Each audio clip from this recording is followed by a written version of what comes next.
Today, Governor Moore and other top Democrats once again announced an energy rebate, which was decided during the last legislative session. Starting this month, residents will see that rebate on their bills as lawmakers look for long-term solutions to the state's energy crisis. Fox 45's Jessica Babb joins us now, pressing them for answers. Jessica? Well, the governor and other state leaders talked a lot about the rebate today. Some Republicans are calling it a Band-Aid, a small solution to a much larger issue. And when it comes to how the state will actually generate more energy moving forward to lower your energy bills, right now, those answers aren't as clear. On the heels of energy legislation signed into law last session. This is real, tangible relief for millions of families. Now standing at the podium, Governor Wes Moore and other top Democrats say help is on the way. This month, that relief is finally coming. As energy bills keep climbing, that relief will be an energy rebate to residents of about $40. One rebate coming soon, and the second coming in January or February when winter hits. On average, residents will get a total of about $80. For Marylanders who say $80 isn't enough to, deal with their bills that are going up hundreds of dollars, I mean, what do you say to them? I would say I get it, and I wish we could do more. I wish there were more disposable dollars to be able to rebate. Republicans like Senator Stephen Hershey aren't sold. Keep in mind, this money that's in the Strategic Energy Investment Fund was paid for by overpayments of electric bills, again, caused by Democrat policies. So this, in a sense, has become an energy tax. And the governor now is trying to take credit for trying to assist people with these types of rebates, when in a sense it was their money all along. Well, state leaders on both sides recognize prices will come down if we generate more energy in the state, even though some legislation passed last session aimed to do just that. You mentioned that the legislation that passed this last session didn't nearly go far enough to address Maryland's energy needs. So what is the plan for more long-term solutions heading into this next session, especially with the push for more data centers in the state? Well, I think today is a great example of how we're going to work together to be able to accomplish something that is a challenging and a complex problem, particularly a complex problem that's facing all 13 states within the PJM grid.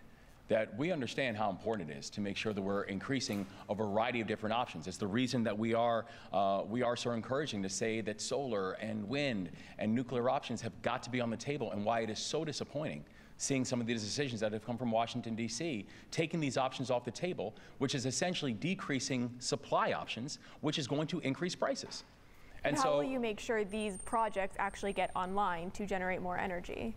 Well, that's the thing. It's like, I think today is actually an important example of how we have the intention of actually working together to accomplish an all-of-the-above energy strategy.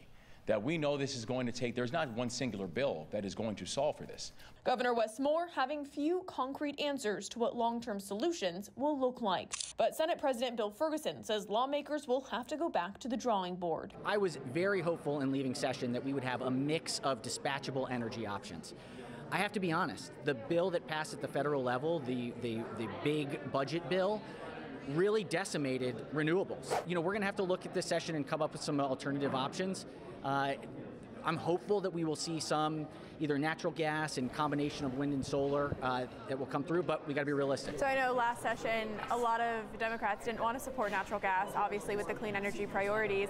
Do you think Democrats will be supportive of natural gas this session? Look, I can only speak for myself, and what I know is that natural gas is a better alternative than coal, and what we should be continuously moving towards is a cleaner future. And he says he wants to find ways to speed up the process for more nuclear energy. For nuclear options, I mean, everyone says it's 6 to 10 years. I'm not willing to just assume that. I think that if we push, if we make it a priority, there are ways to get things going faster than that. And so I'm hopeful that we can put some incentives in place that allow Maryland to be a test location for faster deployment.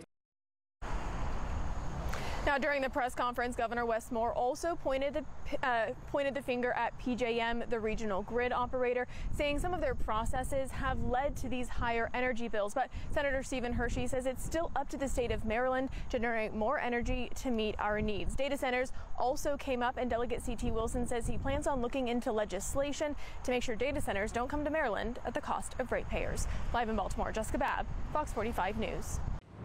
I'm Mary Bubala. Thank you for watching. Here's another video for you to watch. Also take some time to subscribe to our YouTube channel.